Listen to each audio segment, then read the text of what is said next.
àwọn tí a fẹ́ sọ̀rọ̀ wọn ní courtroom lónìí, màmá Esabod, à ń gbé màmá Aláṣàbí, màmá ẹ̀bọ́ ibẹ̀ wà lára àwọn tí ó máa fojú ba ilé ẹjọ́ láàárọ̀ ní ọ̀sán tòní. Dorcas yẹn Hazom TMS òun náà máa wá sí courtroom lónìí.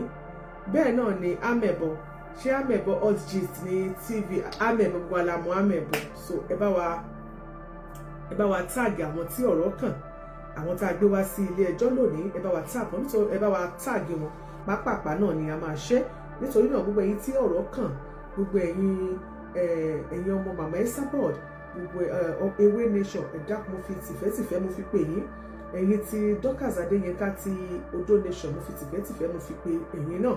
Bẹ́ẹ̀ náà ni ẹ̀yin tẹ́ jẹ́ ti Amebo, mo fi tìfẹ́tìfẹ́ mo fi pè ẹ̀yin náà pé kẹ́ darapọ̀ mọ́ wa pápápá kásáré sọ̀ǹtà sọ lórí ètò lónìí. Kásáré sọ̀ǹtà sọ mọ̀ngánà bá bọ̀ ọ̀rọ̀ yìí náà tún dé o. Sọ̀rọ̀ tí ẹ bá wojú ẹ̀yin tá a táàgì sí ẹ tẹ́ rí caption tá a fi gbé ètò tá a fẹ́ ṣe lónìí, ó ní ṣe pẹ̀lú màmá Esabod, Dorcas Adéyínká àti Amebo. Gbogbo ẹ̀ a máa yànnàná ẹ̀ mọ́ra wọn ni. Mo bọ̀ mi ò tí ì dé, bóyá pápápá bóyá kí a pe àwọn tí ẹni ọ̀rọ̀ kan kátẹ̀kọ́ kápò wọn wá síwájú ẹjọ́, kápò wọn wá síwájú nílé ẹjọ́, káwò kí ni wọ́n fẹ́ káwọn tó fẹ́ bá wa sọ àbí táwa tó fẹ́ bá wọn sọ. Torí mo rí pé ńgbà tí Amebo kọ́kọ́ bẹ̀rẹ̀ sí ní dá sí ọ̀rọ̀ Dorcas àti àlùjọ ni Dorcas yìí ó update kan pé nǹkan tí Amebo ṣe yìí pé kò dùn mọ́ nínú pé pẹ̀lú with due respect ló fi sọ̀rọ̀ nígbà náà pé àwọn ò láìkẹ́ pẹ̀lú torí pé Amebo jẹ́ni tó fẹ́ràn, òun ò láìkẹ́ àwọn nǹkan tó ń kọ. Mo lérò pé adjustment ráńpẹ́ wà látọ̀dọ̀ Amebo kó tó wá di wípé àti wá rí update lóríṣiríṣi.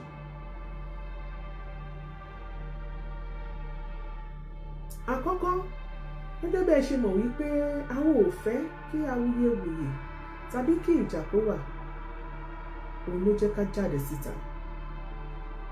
Nítorí téèyàn bá fẹ́ràn èèyàn, gbogbo èèyàn bá ṣe nǹkan tó bá dùn, ẹ̀tọ́ wà, àǹfààní wà kéèyàn náà kó fi èrò ọkàn ẹ̀ kó fi hàn. Bó tilẹ̀ ṣe pé ẹni náà ò lè pàṣẹ fún ẹni ọ̀rọ̀ kàn pé báyìí ni kó o ṣe ṣe lórí ìkànnì rẹ, nítorí gbogbo alámọ̀ wípé a ò ní agbára náà, kò sẹ́nikẹ́ni tó ní agbára kan láti sọ fẹ́nìkan pé báyìí ni kó o ṣe lórí ìkànnì ẹ. Ṣùgbọ́n a máa ń lo oníkàlùkù kan lo discretion ti ẹni. Gbogbo nǹkan bá dẹ̀ ń ṣe ẹ jẹ́ ká máa ṣe pẹ̀lú ìbẹ̀rù náà.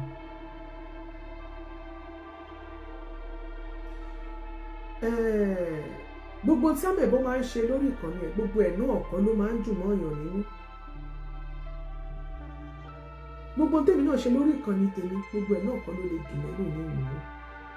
Yorùbá máa ń sọ wípé ìlú gángan nílé ayé tó bá kọjú sẹ́nìkan a mọ̀ kìnnì sẹ́lòmíì. After she apologized, someone else sent an old show and everything changed afterward. Oh, you see? God bless you, Mommy Opebukola, because I realized that the way and manner, everything changed. Nígbà tí mo tó rí first update yẹn, torí mo rí, so àwọn kan ló wá tún change, wọ́n ní wọ́n tún wá rí old, okay. Ṣé rí àwọn èèyàn wa tí wọ́n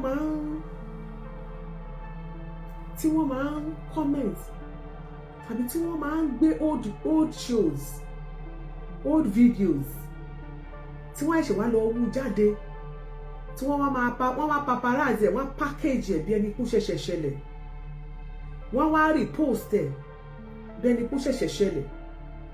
Àwọn náà ò kí ń kó ipa tó kéré jù nínú kó máa ṣe fracas. Ipa tí wọ́n kó, ipa burúkú ni wọ́n máa ń kó nínú fracas.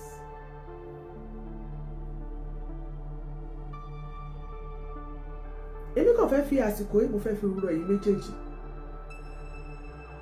ní ibi tẹ́ ẹ bá dé yìí, ẹ jọ̀ọ́ torí t'Ọlọ́run, please ẹ jẹ́ ká jẹ́ kí àlàáfíà kó jọba. Ẹ jọ̀ọ́ torí t'Ọlọ́run. kì í ṣe gbogbo ẹni tó fẹ́ràn amẹ̀bọ ni amẹ̀bọ fẹ́ràn. Hey, Mommy Aliya, God bless you. Ìyá mi, God bless you, sister mi tó ṣàpàpà. Kì í ṣe gbogbo ẹni tó fẹ́ràn amẹ̀bọ ni amẹ̀bọ fẹ́ràn. Tí ẹ bá sọ wípé gbogbo nǹkan tí amẹ̀bọ bá ń ṣe nígbà míì lẹ́fẹ̀fẹ̀ máa bínú àbí kéèyàn máa fi react, ẹni tó bá ṣe nǹkan tó bíyàn nínú lónìí lọ́wọ́ amẹ̀bọ ó lè ṣe nǹkan tó máa dùn mọ́yàn nínú ọ̀la. Ṣùgbọ́n tó bá ti post nǹkan tí ò bá ti dùn mọ́ wa nínú, ẹja fi sílẹ̀. Ìyá mi ti dé, Màmá Esabod, igi ńlá tó ń kẹ́yìn ìgbàlẹ̀ nìyí. Lẹ́yìn tí bá ti sọ̀rọ̀ ẹ̀tàn màmí, ọ̀rọ̀ yìí ni mo bọ̀ wá sọ. Mo sọ fún yín, abá ti orí akọni àkùdà hálẹ̀ gàràgà. Ṣé ẹ ti gbé fáìlì yín dání, Màmá Esabod? Màmí Aláṣàbí, tẹ́ ẹ bá ti gbé fáìlì dání pápápá, ẹ pé àwọn ọmọ ewé kó gbé fáìlì pàdé yín kóòtù. Bẹ́ẹ̀ ni, Màmá Ríà ti dé. Ṣé gẹ́ẹ̀tì mi? Ìgbà míì amẹ̀bọ á ṣe nǹkan míì á dùn mọ́ yín, ìgbà míì á ṣe kò ní dùn mọ́ yín. Òun náà mọ̀, most especially amẹ̀bọ the only advice tèmi á fún yín òun ni lórí àwọn student yín. Ẹ sọ fún wọn, ẹ̀yin lẹ́ni kíni, ẹ sọ fún báyìí lẹ ṣe fẹ́ kọ́ wọn máa ṣe. Ẹlòmíì á ṣe show, ṣe pé mo rí gbogbo show tán ṣe fún mi lọ́jọ́ kìíní àná. Mo rí, mo fi rírí ṣaláìrí, mo gbọ́, mo fi gbígbọ́ ṣaláìgbọ́ ni. Ojú bí kò máa fèèyàn ṣe yẹ̀yẹ́ bí kò wọ́n fèèyàn ṣe ẹ̀sìn, wọ́n máa ṣe show but èmi ò ní ever down. Ìtẹ́ni yìí tó fi ń sọ pé àkọ́ tí lábẹ́bẹ́ ṣe òdà mi ní sọ̀rọ̀ bọ̀ nínú yín, nínú ọkàn ara yín, nínú àwọn tó ń sọ wọ́n mọ̀ tó ní wọ́n pé lẹ́dọ̀mí nínú wọn bí bá pàdé ẹ̀ yóò bá pàdé mi lójú títì yóò gba báàgì mi ni tó ló jẹ́ senior student. Ẹlòmíì gan ò lè bọ́ bàtà ẹsẹ̀ mi tó bá pàdé mi wọ́n nọ̀wọ́. Ẹlòmíì gan tó yẹ pé tí bá rí gan màá tún ní kí ló dé, màá kọ chẹ́ẹ̀kì fún pé kí ló ṣe báwo ló ṣe rí báyìí, but because wọ́n ti wà lọ́ndà péèjì kan you have to respect that person. Kì í ṣe ẹni tó ń sọ̀rọ̀ senior student yẹn lèèyàn respect yóò jẹ́ pé tó ní péèjì mi. Then gbogbo nǹkan táwọn yẹn bá dẹ̀ wá ṣe ó wà lórí ẹni tó ní péèjì yẹn.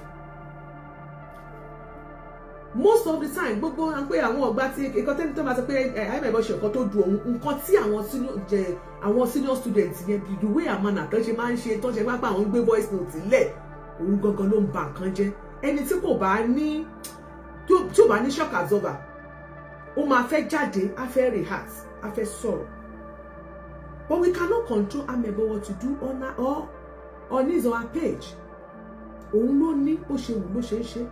The only thing tó lè ṣe ni pé ó lè sọ fáwọn tó ń bá tí wọ́n bá gbé voice note kalẹ̀ pé ẹ jọ tẹ bá máa báyọ̀ ṣẹlẹ̀ ẹ má fèèyàn máa ṣe lẹ́yìn ẹ má fi ẹ sọ go to the point ara sọ pé gbogbo ìgbà tán gbogbo show tán ṣe gbogbo àwọn tó lè àpẹẹrẹ àwọn ní student gbogbo ẹ̀kọ́ ló correct. Gbogbo ọ̀rọ̀ tó ń sọ gbà mí gbogbo ẹ̀kọ́ ló mú ọpọlọ wá. Wọ́n á sọ mí ẹ̀ rí pé wọ́n sọ làkàyè kalẹ̀ yes lẹ́mọ̀ pé yes ọ̀rọ̀ ni. Wọ́n dẹ̀ sọ mí ẹ̀ rí pé ó kù díẹ̀ káàtó but kò sí nǹkan támẹ̀bọ lè ṣe tó máa ṣe ara àwọn student ẹ̀ ni ó máa post ẹ̀ náà ni. But amẹ̀bọ please there is a way to do things. Àwọn tó jẹ́ àwọn student yìí tó bá yín sọ̀rọ̀ wẹ̀ tẹ́ ní student lápapọ̀ ẹ máa sọ fún ọ pé tó bá gbé voice note wá ẹ gbọ́ it's great thank you so much for the gift ẹ gbọ́ tẹ́ bá rí pé intern yẹn ń sọ tó ń sọ yìí ó kù díẹ̀ káàtó àbí ẹ sọ pé you can even send a message to that person ẹ yọ ilé kúrò bẹ́ẹ̀ ọkẹ́ yìí yọ kúrò bẹ́ẹ̀ ọkẹ́ sọ pé apá bíbá ẹ̀ ní kó sọ̀rọ̀ sí ẹ jẹ́ ká wò lápá bí from another angle gbogbo èèyàn kan ló máa ń correct gbà mí èmi náà correct lójoojúmọ́ so kò ń jọ mí lójú bẹ́ẹ̀ nìkan bá sọ̀ tó bá gbé gbági gbogbo we are bound to make mistake again that's not a big deal. But please, there are ways to do things. Èmi náà ti jẹ́ victim gbogbo àwọn students yẹn tó ṣe ṣe tí wọ́n ń ṣàkàyàkà tí wọ́n ń sọ̀rọ̀. Ṣé pé mi ò sọ̀rọ̀? Mi ìṣe bẹ́ẹ̀ pé mo dùn mí, mi ìṣe pé mo bínú, ṣùgbọ́n ọ̀rọ̀ yẹn ó gbòdì lára mi. But I will never react to it. Because mo fún amẹ̀bọ ní respect mi. Pẹ̀lú àwọn students pé olóòlù àwọn students bó ṣe ń ṣe nǹkan ẹ̀ nìyẹn. Gbogbo èèyàn kan ló máa like mi. Gbogbo èèyàn kan lèmi náà máa like. Gbogbo èèyàn kan ló máa hate mi. Gbogbo èèyàn kan ni mo máa hate. Mo lè láì kámẹ́bọ má láìkì mi kí ni mo fẹ́ ṣe sí. So ó dẹ̀ lè ṣe nǹkan tó dùn mí lónìí ó lè ṣe nǹkan tó máa dùn mọ́ mi lọ́la bí mo ṣe believe bí ayé ṣe rí nìyẹn. But please ẹ jẹ́ ká wà pẹ̀lú ìfẹ́. Ṣé wá ní gbogbo ẹ̀yin tẹ́ máa ń kọ́mẹ̀ntì àwọn kọ́mẹ̀ntì aláàbúrú ẹlòmíì wà àní ní kọ́mẹ̀ntì ẹ̀ ní òun ọ̀nà sọ̀run àpáàdì ẹ lọ kọ́lẹ̀ kọ́mẹ̀ ẹlòmíì ẹ̀ rí ojú ẹ o àní kọ́mẹ̀ntì tó ń kọ́mẹ̀ntì lásán yóò ràn ẹlòmíì lọ́rùn àpáàdì. Ẹlòmíì wà tó bá pè sórí show tó bá dá sí ọ̀rọ̀ fún yín, ọ̀rọ̀ tó dá sí yẹn bó ṣe máa gbé kalẹ̀ yẹn tó máa sọ bẹni pé wà ń bẹ̀ yẹn kò sígbà tí ò ní iṣẹ́ wọ̀. Ìdí nìyẹn tí mo fẹ́ pé ṣe rí gbogbo ẹnikẹ́ni kì í ṣe àwọn tó gbójú jáde àtàwọn tí ò gbójú jáde tí wọ́n láwọn jẹ́ speaker or blogger, àwọn oníkọ́kọ́ ló ń dá wàhálà sílẹ̀ bí ò ṣe wípé àwọn míì tó wà lọ́dà comment section àwọn kan wà wọ́n ń tọ́jú bọnú àwọn kan Iyalaje ṣe rí wọn màmá Aláṣàbí kíní kan dọ́kàsì wọn kíní kan ṣe ti rí kan ṣe ti rọ́bìlẹ̀tì wọ́n mọ̀ gbòkiri ni ṣe ò ní ṣẹ́ ni. Àwọn there are people like that. Mo fẹ́ rọ̀ yín ẹ̀yin méjèèjì nínú ọ̀rọ̀ tí dọ́kàsì sọ a rí pé ẹni tó fẹ́ràn ẹni ìwọ náà dẹ̀rẹ́ lójú ẹsẹ̀ ló ti adjust pé ìwọ náà fẹ́ràn ẹ̀ point ní rí mo dání ni ẹjọ́ fẹ́ràn ara yín ni tí ògiri ò bá wà lanu aláǹgbá ò ní wọnú ẹ̀. Mo bẹ̀ yín lọ́tún mo bẹ̀ yín lósì ẹ má jẹ́ kí ògiri tó fẹ́ lanu yìí ẹ má jẹ́ kó lanu jẹ́ kó panu dé please. Àtọ̀tún àtòsì ẹ jọ̀ọ́ torí tọ́lọ́ bẹ́ẹ̀ ṣe jọ wà bẹ́ẹ̀ ṣe ń ṣe tẹ́ ẹ fi ń láìka ara ẹni lóòótọ́ amẹ̀bọ kò kì í ṣe speaker ẹnikẹ́ni kò í ṣe speaker ewé kì í ṣe speaker odó kì í ṣe speaker Iyalaje kì í ṣe speaker àtàmẹ̀dò kì í ṣe speaker anybody. Tó bá kọjú ẹni tó ń bá fẹ́ràn láti inú ọkọ ẹ̀ ló máa ń support. So that is why mo fi sọ pé kò lè wà 100% kó correct because òun choose ẹni tó ń bá like ni. So ẹni tó bá like ẹ máa rí ẹni ẹ ló máa support. Ká ní pé bóyá ó sọ fún wa pé okay òun balance equation ni o eléyìí bákan náà ló ń ṣe yan òun wọ̀n dọ́gbadọ́gba ọ̀tọ̀ ni. So bí èèyàn bá dẹ̀ fẹ́ràn èèyàn ó ní dandan kó fìfẹ́ hàn sí ibi tó bá dẹ̀ ti fìfẹ́ hàn sí ẹ jẹ́ ká respect opinion ẹ̀ bẹ́ẹ̀ but kọ́kàn reduce àwọn student ẹ̀ tí wọ́n ṣe wá máa fi ẹni tí ò wá ṣe kó like moment yẹn ẹni tí ò wá support ẹ̀ bí wọ́n ṣe máa fi ṣẹlẹ́yà tó máa fi ṣẹ̀sín òun nìkan reduce. Anybody can support anybody can like anybody. Ìlú gángan nílé ayé ohun tó bá kọjú sẹ́nìkan àmọ́ kẹ̀yìn sẹ́lòmíì ẹni tí ò dẹ̀ láìkí ẹ lónìí kò ní kó má láìkí ẹ lọ́la ẹni tó ń fẹ́ràn ẹ lónìí kò ní kó má kórìíra ẹ lọ́la bí ilé ayé ṣe rí nìyẹn. So ẹ dákun nítorí tọlọ́run ẹ̀yin méjèèjì mo bẹ̀ yín lọ́tún mo bẹ̀ yín lósì ẹ jọ̀ọ́ torí tọlọ́run ẹ jẹ́ kí gbogbo ẹ̀ ẹ jẹ́ kí gbogbo mi. Amebo, please, let's allow peace to reign, please. Ẹ dẹ̀ bá wa bá àwọn students yìí sọ̀rọ̀, they should allow peace to reign, ẹ jọ̀ọ́. Àwọn kan máa comment náà mo ti rẹ̀ ìgbà mi ẹ máa dán cherry ìgbà mi máa dórí page ẹ̀ Amebo, there was a woman nígbà tí cry time tí kò ju bí abí èmo ti go there is one woman tó wá ṣe educative show ní orí page Amebo tó post ẹ̀. Àbí ó lè kó sọ̀rọ̀ nípa autism àbí ìwọ̀n ó sọ̀rọ̀ nípa ìmọ̀ kan tẹ́lẹ̀ yẹn wá very educative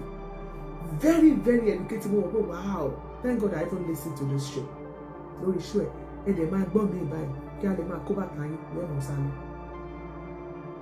Torí àwọn ọ̀pẹ tó bá ṣe tó dùn ẹ̀ lónìí ó ti lè padà tó ṣe tó dùn ẹ̀ lónìí ilé ayé ṣe rí wọn bó ṣe ràn péjì ẹ̀ nìyẹn ẹ dákun torí tọ́lọ́ bí dọ́kàsì ṣe ràn péjì ẹ̀ nìyẹn ẹ respect opinion tiẹ̀ ẹ respect opinion Amebo náà ẹ jọ̀ọ́ ṣùgbọ́n mi ìfẹ́ kẹ́yìn méjèèjì kẹjà ẹ má update fúnra yín kò tiẹ̀ ní dá rárá ẹ jọ̀ọ́ please anybody kẹjọ ká má dẹ̀ lọ comment síbi kankan yìí tẹ́ bá dẹ̀ comment bá mi bọ́ ṣe máa ṣe nìyẹn olóríire ni ṣé bó ṣe máa kíní kan bẹ́ẹ̀ kí ló ṣe dọ́kà bí wọ́n ṣe ẹ jọ̀ọ́ ẹ jẹ́ kí gbogbo ẹ̀ kó lọ kó tán àti Amebo àti dọ́kàsì o lórí ìkànnì tá a wà yìí o ọmọ ìyá kan náà ní gbogbo wa kò yẹ ká lajú wa sílẹ̀ kí wọ́n máa update fúnra wọn àbí kí ògiri fẹ́ lanu kálàǹgbá kan wá fẹ́ máa wọnú ẹ̀ àwọn ò ní fẹ́ kì í ṣe pẹ́rù ìjà ló ń bà wọ́n kì í ṣe pé wọ́n bẹ̀rù ara wọn ṣùgbọ́n nítorí ìfẹ́ tó ti wà ń bẹ̀ tẹ́lẹ̀tẹ́lẹ̀ torí àwọn kan máa dúró nídúró pé wọ́n á jà káwá ń gbabẹ̀ wọlé ẹ jọ̀ọ́ torí tọ́lọ́run mo bẹ̀ yín lọ́tún mo bẹ̀ yín lósì so láàárín yẹn Amebo tó ń gbọ́ ọ̀ká sí. Ilé ẹjọ́ yìí pa á láṣẹ fún ẹ̀yin méjèèjì àti Amebo urgist àti Yeye Dorcas Adéyínká House of TMS wípé a ò fẹ́ gbọ́ nǹkan mọ́, a ò fẹ́ gbọ́ nǹkan mọ́. Ẹ̀yin méjèèjì lórí ọ̀rọ̀ yìí a dá yín sílẹ̀ ní ayọ̀ àti àlàáfíà, ṣùgbọ́n ká àlàáfíà kó lọ jọba kẹ́ẹ̀dẹ̀ bá wa sọ fún àmẹ̀bọ̀ kẹ́ bá wa bá àwọn student yín sọ̀rọ̀. Ẹ jọ̀ọ́ Ọlọ́run Elédùmarè á dáàbò gbogbo wa. God bless you. Now,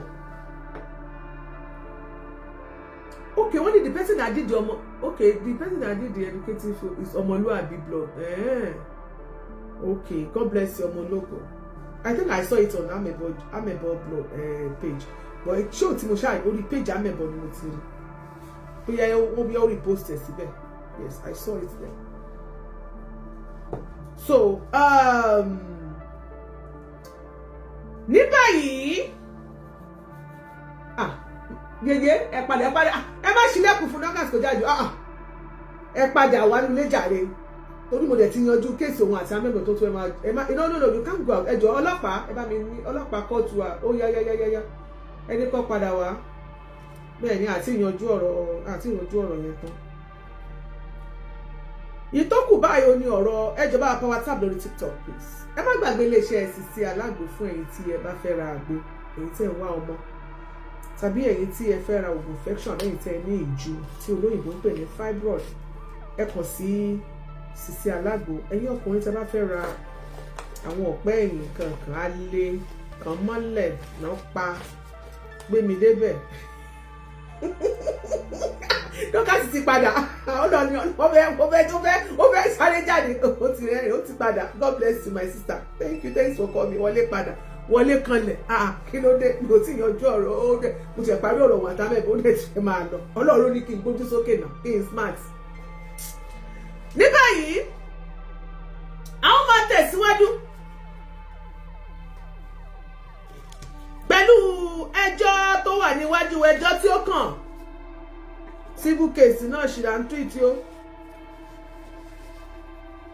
0012/A1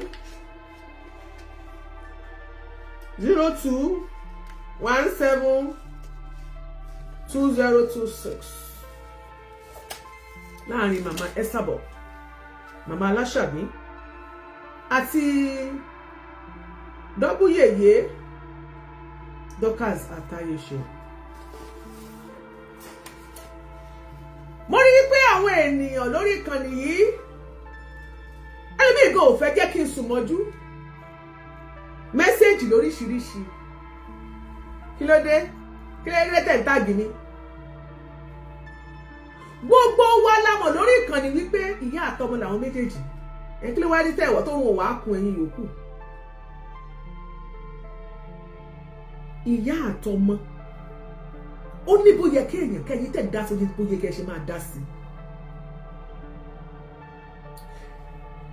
Ṣé ìyá ò láṣẹ tó bá fojú wo nǹkan báyìí pé bó ṣe kọjú sóore kó bọ́mọ ẹ̀wí ni? Àìmọye àwọn ìyá wa bá wa wí tí ìyá wa bá màmí wọ́n jáde fúnra ẹ ló tún máa padà wọlé. Màámi ẹ má bínú ẹ̀kọ́ bọ́ wọlé aládùúgbò mú ọ wálé wá bẹ̀bẹ̀. Ẹ má bínú sọmọ yín ọmọ táyé bí láyé ń pọ̀n wọ́n ló ń ṣẹ̀yìn ẹ dákun ẹjọ́ wọlé ẹjọ́ jẹun. Àwa tá a jẹ́ ọmọ nígbà táwa tá a jẹ́ ìyá sí àwa náà ti ṣe kékeré rí. Wọ́n lárúgbó ṣoge rí. Àgbà wa búra bẹ́ẹ̀ ò bá ṣe ọ́ rí.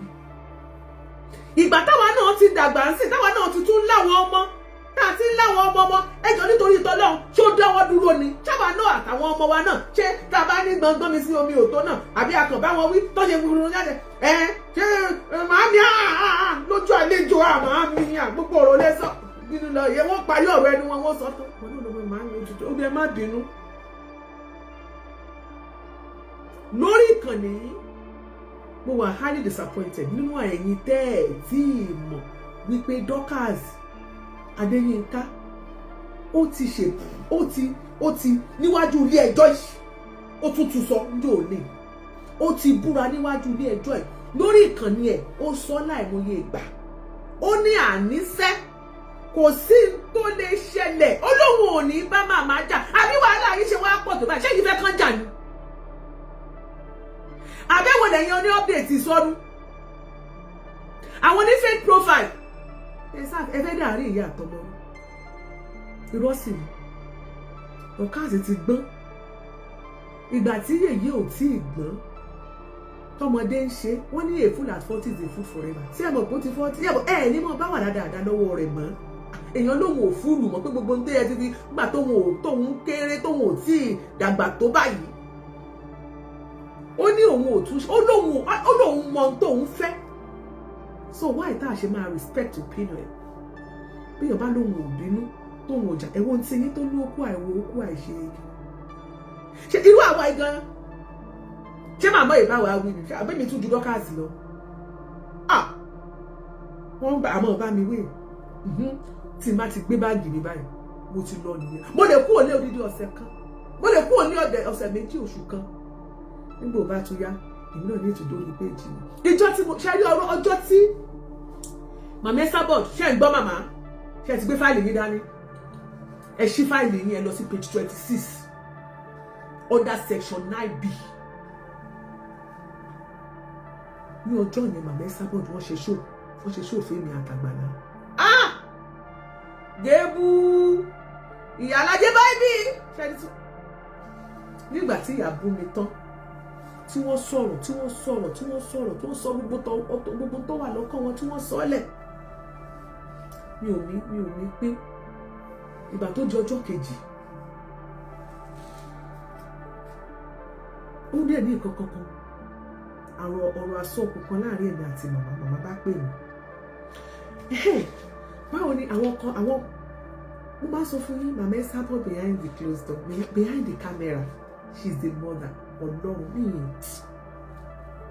if you don't know her you don't know her ẹ gbàgbé ẹ bẹ́ẹ̀ ni lórí social media forget it behind the closed door behind the camera ìyá ni táwọn tó máa ń sọ pé àbí ọmọ àwọn èèyàn gbé àbí ọmọ tó tọ́ kò lè yé yín ìdí tó fi máa ń sọ bẹ́ẹ̀ when she called me àwọn ọmọ ń kọ́ kíkíkókiri kan wọ́n bá ti àdúrà bọ̀lẹ̀ wọ́n bá ń gbàdúrà èyí sàn mi yẹn wọlé láti school ti dé láti school wọ́n ní wọ́n béèrè fún nǹkan ilé lágbáyà ti dé láti school wọ́n gbé fóònù fún wọ́n bá sọ̀rọ̀ wọ́n advice ẹ̀ wọ́n pray fún ṣe gbogbo ẹ̀ èmi tó bí kúkú lánàá èmi tó sọ̀rọ̀ yàkàyàkà sí wa bá gbé fóònù padà ẹ̀lú mọ̀ ṣèbí ṣe bẹ́ẹ̀ bú mi lánàá ṣèbí bẹ́ẹ̀ bú mi lánàá ni mo bú ẹ lánàá kẹ nígbà wo mo lé mi tẹ̀sán bẹ́ẹ̀ tẹ́bú mi tí gbogbo èèyàn bẹ̀rẹ̀ sí kọ́ọ̀tì ẹ̀ káàkiri iṣẹ́ ìdí káàkiri ni ìbúrí social media nìyẹn èmi ọ̀ràn tí mọ̀ ṣé ìyẹn ni wọ́n sì gbé sọ́kàn tí bá ti dìde tí bá ti pa fóònù mi báyìí ó ti tán nìyẹn èmi ọ̀ràn tí mọ̀ ṣé wọ́n sì gbé yẹn sọ́kàn ni àwọn gan ọ̀ràn tí mọ̀ ìyẹn ti lọ ìmí ìlú tún kú o mo lọ́nà ló máa yọ mi kí wọ́n jẹ́ nìkan tó ń bínú àṣẹ ni tí mo tiẹ̀ bínú sí àṣẹ ò tiẹ̀ mọ̀ bó tiẹ̀ rántí mọ́ àṣẹ gbogbo ẹ ti kúrò lọ́kàn wọn àṣẹ wọ́n ṣe sọ yẹn àwọn ti sọ wọ́n ti gbàgbé ẹ̀ I am telling you àtọ́jú mo ti máa rò pé iná ọ̀rọ̀ kí ọ̀rọ̀ màmá bá ti sọ̀rọ̀ tó bá ti sọ bó ṣe rí lójú wọn bó ṣe rí lọ́kàn wọn tó bá ti sọ ó ti tán mọ́mẹ́ǹtì tí wọ́n bá ti sọ yẹn bó bá ṣe rí lọ́kàn wọn ó lè wá rí bẹ́ẹ̀ ó lè má rí bẹ́ẹ̀ lọ́kàn ó lè má jẹ́ pé bọ́rọ̀ yẹn ṣe wá rí gan nìyẹn o ìwọ ni wàá wá jẹ́ ní máa sọ pé mo máa kó ibẹ̀ wá ṣàlàyé ṣùgbọ́n àgbàlagbà ni wọ́n tó bá ṣe bó ojú wá bí nǹkan bá ṣe lójú àgbàlagbà ṣe máa ń sọ sàkátà pàrà ni wọ́n ti sọ báyìí bó ṣe rí ní ojú wọn wọ́n ṣe bọ́ ṣe fíìl wọ́n ṣe máa sọ bọ̀ bọ́ ṣe fíìl yẹn kò ní pé exactly bọ́rọ̀ ṣe rí nìyẹn ìgbà míì náà máa ń wà bó máa ṣe pé exactly bọ́rọ̀ ṣe rí nìyẹn màmá ní máa sì wá lórí bó ṣe rí lọ́kàn wọn wọ́n ti sọ tó wọ́n ti sọ tán wọ́n ti gbàgbé tí wọ́n bá wá gbé wọn sọ́kàn ẹni yẹn gángan pọ́níṣì ara ẹ̀ ni tọ́lọ́jọ́ ẹ̀ mo pọ́níṣì ara mi gbàtọ́ àwọn ọ̀ràn tí mo èmi tẹ́ ẹ sọ báyìí níjọ́ wo ni lórí show yín ṣé lórí social media ìyẹn ti kúrò bí ìyẹn ti tún bá àti gbàgbé mo ṣe pa live chat yẹn mo ti pa gbogbo ìyẹn ti kúrò nìyẹn ìjọ tí dọ̀káàsì tó ti mọ ìwà màmá ló fi jáde pé òun ò bá màmá jámọ̀ pé kò sí tí ìyá lè ṣe sí pé ìyá òun ni ṣùgbọ́n àwọn kan dúró nídúró pé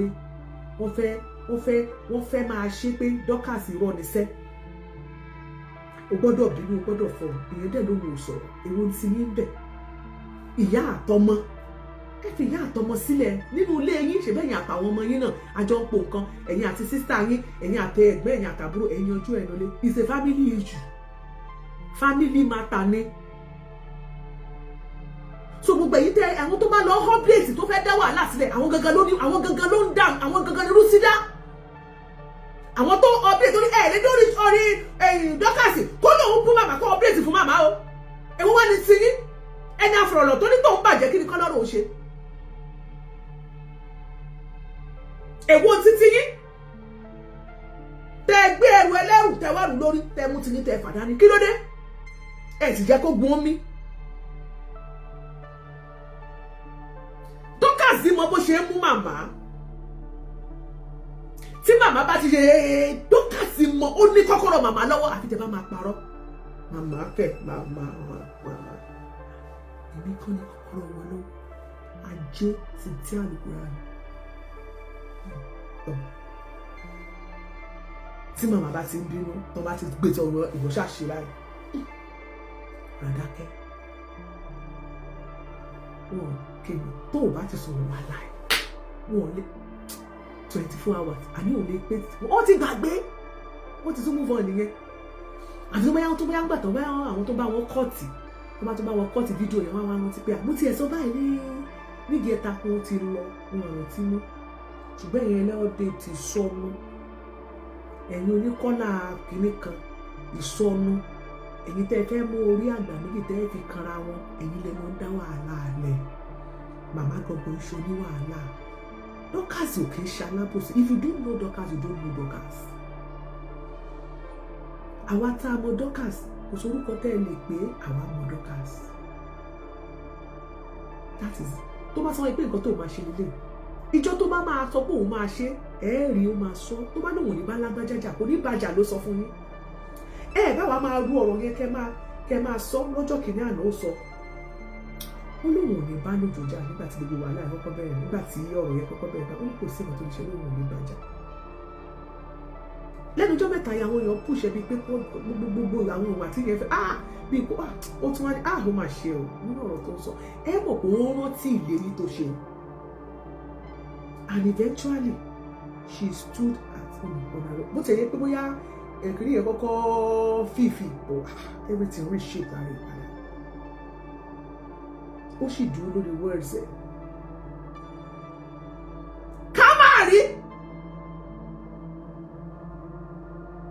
ẹni tó bá jẹ́ ọmọ ẹgbẹ́ Odo Nation tọkàntọkàn tòótọ́ láti update fún mama kádẹ má rí ẹni tó bá jẹ́ ọmọ ewé ni ní tọkàntọkàn láti update fún mama ṣé ẹ rí fún gbogbo ẹ̀yin tí ẹ bá fẹ́ kàlàáfíà òjọba ẹ má update fẹ́nikẹ́ni ẹ fi wọ́n sílẹ̀ ìyá àtọmọ ni wọ́n ó lè jẹ́ pé bí tẹ́ ẹ ti ń dẹ́yìn tí ń dúró tẹ́ ẹ ti ń bá wọn kó náà sí lójú ara yín tẹ́ ẹ dúró síbi kan tẹ́ ẹ fẹ́ dàrin wọn rú ẹ kàn rí pé bí a màmá ló tán live chat gbà tí màmá bá máa tán live chat báyìí òun àti Dorcas lójú wà lórí fóònù tí wọ́n jọ ń gist gbogbo lẹ́wà fojú sí ṣó ṣẹ̀ṣẹ̀ máa ṣẹlẹ̀ ni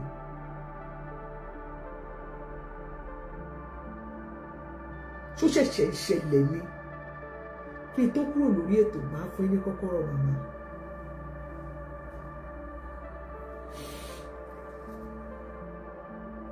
nínú stọ́dì táwa ti ní ṣe àti ṣe tá a ti gbé a sọ fún pé gáúsù sọ̀rọ̀sọ̀rọ̀ nìyá lórí ìkànnì tá a wà lórí pé ká máa sọ̀rọ̀ lórí àwọn tó jẹ́ bíi blogger gáúsù ni wọ́n sọ̀rọ̀sọ̀rọ̀ lórí social media simple kill ló ṣí màmá tí màmá bá ti jáde tán bá ti sọ̀rọ̀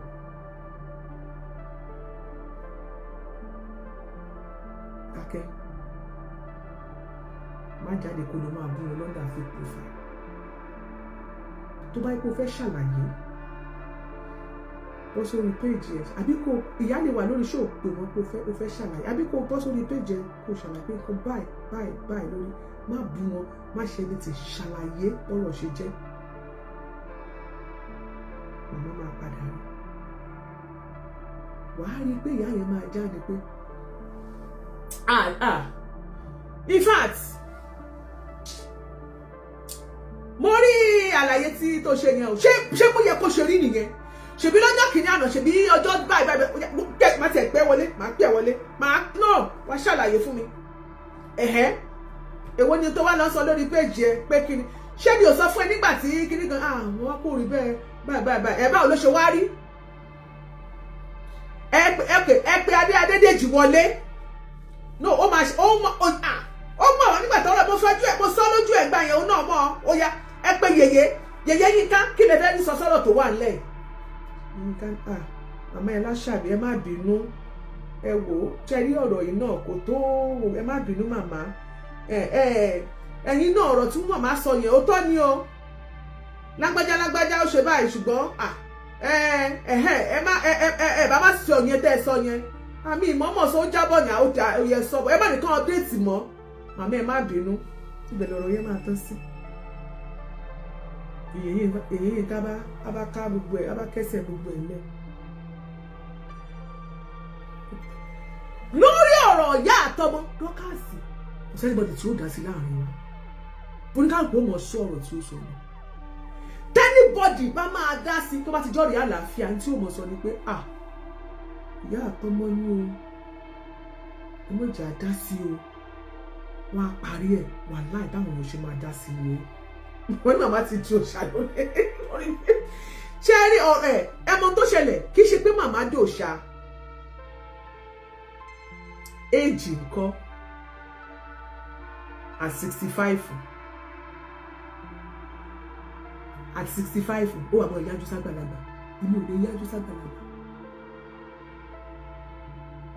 Ẹni ò tiẹ̀ pé 65 gan, bó bá ṣe ṣóòtì mi lórí ìkànnì, ṣé ẹni tí mo dáhùn ṣé mo bú, mo máa dákẹ́ ni. Kò síbi tá a fẹ́ ti màmá sí. You have to respect her. Báwo àrọ́ sọ pé torí àwa wá kóra wa sórí social media, àwa àwọn lágbàlagbà fín. Èmi ò sí nínú ẹni tí ó lágbà fín. Mi ò lè tẹjọ́, mi ò lè taṣọ àgbà mọ́lẹ̀. Orí mi náà fẹ́ dàgbà. Ẹ jẹ́ kí n sọ fún yín, kò sí ẹgbẹ́ tó lè wà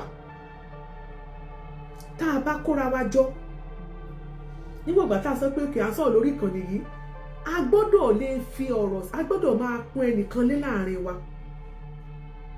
Ẹ mú pé ọkùnrin, ẹ mú nínú obìnrin, ẹ máa pọ́n wọn lé. A máa fún wọn ní respect. Nínú ìrírí lórí ìkànnì yìí, a lè fẹ́ mú. Nínú ọjọ́ orí, a lè fẹ́ mú. Ọlọ́run sì bless ìyá ẹ̀.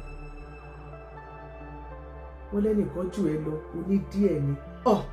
Náà tán rẹ̀ díẹ̀ tó lè ríra lọ́jà.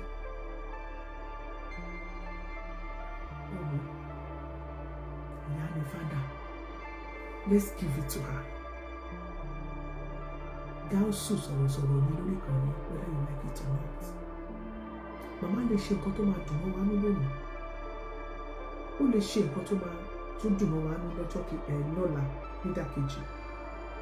Ṣùgbọ́n tá a bá ti ń gbé pọ̀ pẹ̀lú ìfẹ́, kò ní máa sí ọ̀rọ̀ àìsọ́nbẹ̀. No one is perfect.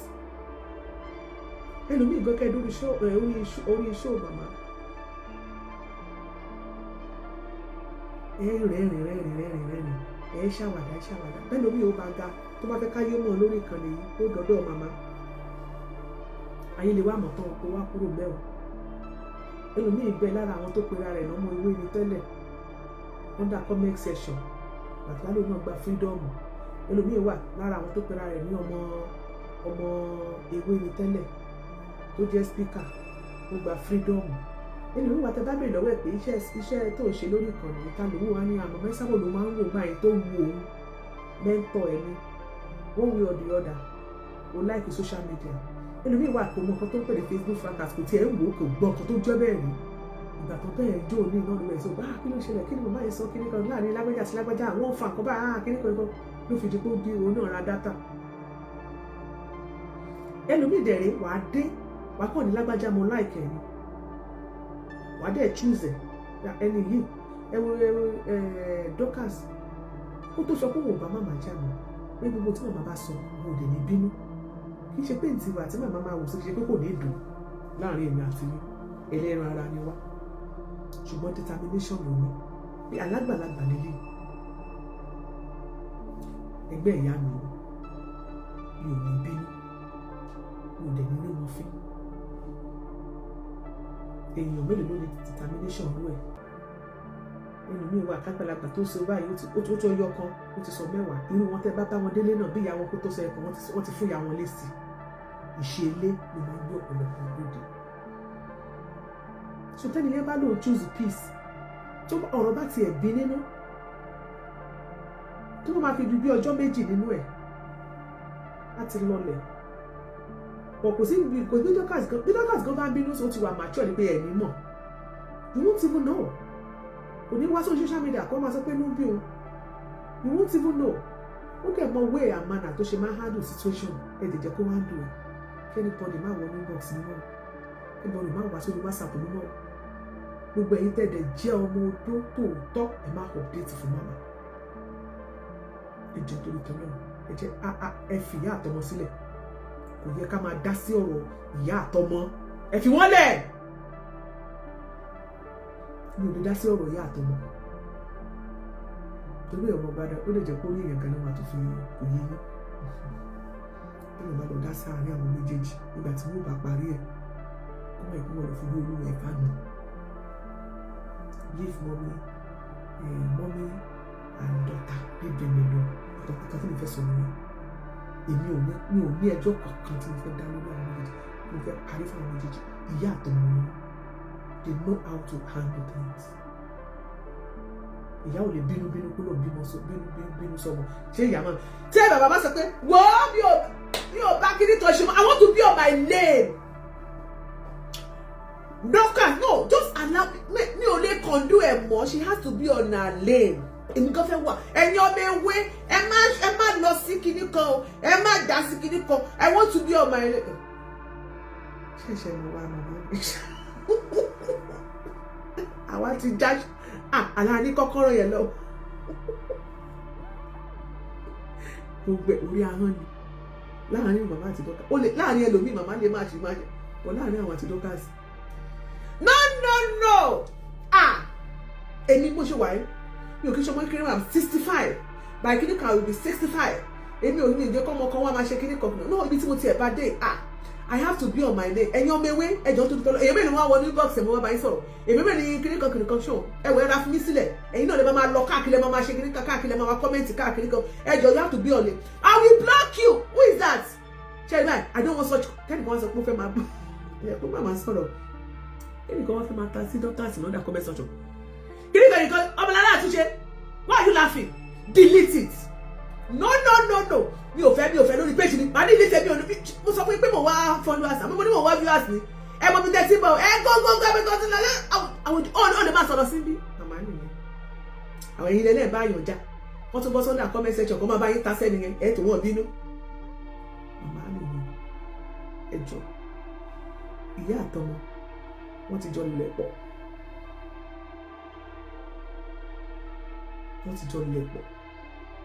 ṣe tí ó lọ fún wọn parí ẹ̀ àwa tá a bá jẹ́rú sí dá tá à ń da gbogbo ẹ̀ lẹ̀ tá à ń dáná ẹ̀ lábẹ́lé àwọn ní ká jáwọ́ ẹ̀jọ̀ jáwọ́ yes gbogbo ẹni mo fi sọ gbogbo ẹ̀yin tẹ́ ẹ̀ update àwọn ní comment section àwọn kankan comment section yes àwọn alábàárà comment yìí tẹ̀ ń bẹ́ comment section tẹ̀ ń da omi àlàáfíà lù láàmú you have to stop it ṣe àpá ti mú wa á ti fi àwàdà àti eré sí i kó lè dùn dáadáa àfi kíkọ́ tó wà bọ́ọ̀rì tó àfẹ́ anything mọ́ ẹ jọ Yeye Yinka TV thank you so much for that short video God bless you thanks for your contribution so gbogbo ẹ̀yin náà tẹ́ ti dá sí níta láàfíà kárí yín ẹ jọ nítorí tó náà màmá aláṣàbí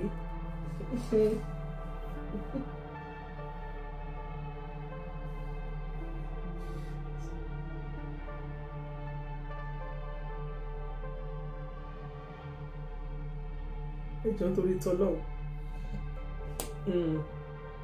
kò sí ẹni tí yèyé Dorcas tó gbéṣẹ́ lé lọ́wọ́ pé kó máa bá àwọn update ẹ jọ̀ọ́ mo I trust her to that level. Please let's respect her opinion, please.